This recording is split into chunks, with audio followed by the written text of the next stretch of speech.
राजन साळवी ठाकरे गटाला रामराम करण्याच्या तयारीत, भाजपात जाणार की शिंदे गटात? राजापूरचे विधानसभा मतदारसंघाचे माजी आमदार राजन साळवी शिवसेना ठाकरे गटाला रामराम करण्याच्या तयारीत असल्याची माहिती समोर येते। राजन साळवी यांनी ठाकरे गटाला सोडचिठ्ठी दिल्यास कोकणात ठाकरे गटाला मोठा धक्का बसण्याची शक्यता आहे।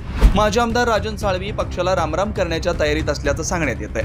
निवडणुकीत आणि निवडणुकीनंतर वरिष्ठ नेत्यांनी दखल न घेतल्यानं राजन साळवी पक्ष सोडण्याच्या तयारीत आहे। शिवाय कुटुंबियांच्या मागे पुन्हा एसीबीचा ससेमिरा लागण्याची राजन साळवी यांना चिंता आहे। त्यामुळे महिनाभरात राजन साळवी याबाबत निर्णय घेणार आहेत। राजन साळवी भाजप की शिंदे यांच्या शिवसेनेत जाणार याबाबत सध्या चर्चांना उधाण आलंय। 2024च्या विधानसभा निवडणुकीत राजन साळवींचा पराभव।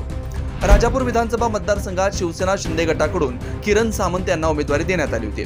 त्यांनी बहुमताने राजापुरात विजय मिळवला, तर किरण सामंत यांच्या विरुद्ध उभे राहिलेल्या शिवसेना ठाकरे गटाच्या राजन साळवी यांचा पराभव झालाय। चौथ्यांदा राजापूर विधानसभा मतदारसंघातून निवडणुकीच्या रिंगणात उतरलेले होते, मात्र 2024च्या निवडणुकीत राजन साळवी यांचा पराभव झालाय। राजन साळवी यांच्यावर आरोप काय?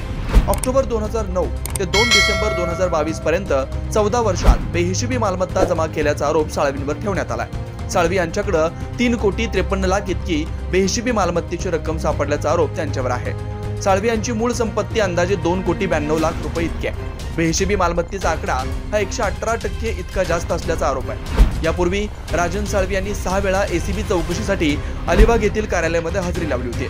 तसेच त्यांचा भाऊ, पुतण्या, वहिनी, स्वीय सहाय्यक यांनाही नोटीस पाठवण्यात आली आहे। एसीबीने राजन साळवी यांच्यासह त्यांची पत्नी आणि मोठा मुलगा यांच्या विरोधात गुन्हा दाखल केलाय।